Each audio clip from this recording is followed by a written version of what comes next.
Emukoro yo kwijuka no kusima omugenzi Bishop Betunguura yatandika no kwigura enguuto mu division ya Mbarara City North hamwe no kubyara ibare aha cyombeko cy'irwaro rya Ruharo Mission Hospital. Abarebereza bahumwire hamwe n'abakiri mu gukora bamugambaho nko mureberezi wabahikize hihi ne kanisa bakayikana kwika ha kitinisa cyo bureberezi.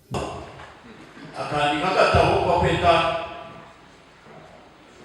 ebitari omutabo cy'okushaka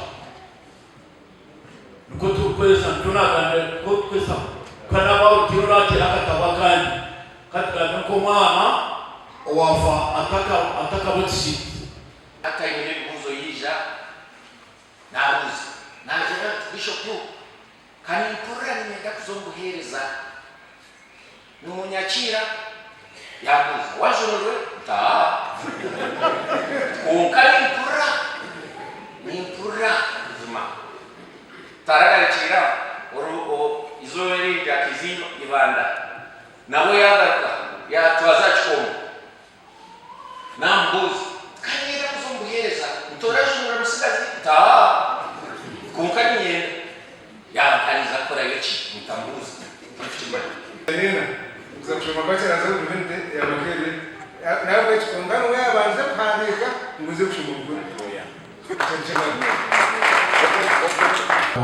almost every institution, every church, of course, in the church. Missing the whole item, which was the hospital. So the way to at least the Bishop wa South Renzo Diocese of Murkasese niwe yayebembera okushaboku okwabaha kanisa ya St James Cathedral omuraro. By us knowing that we have this great God who protects us. Oitokumanya tuketejeje tukamanya ngutwine ruhanga wo kutangazo ruturinda. You to be humble. Nichikwero kwechuleza. Mu butumwa bwa President Musebeni obwashomwa Minister Bright Rwamirama yaasiima emirimo y'omugenzi Bishop Amos Betunguura hamwe n'omusingi gwo kwikiriza oguyatira mu mitima eyabikiriza.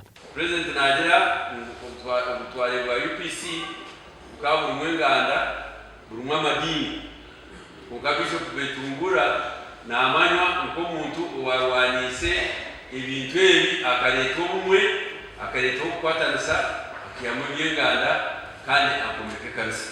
Bishop akandi kakatabu nangani wiru byabe nahengera wiru nagira teka yanjye nishaba umutarina bizino muri vore echo cyandinda nagira ngwe n'izina tindira naga ndyarereke byagifera byagikorera bitumwe cyona konkaranga ndinde ka Bishop kumwe.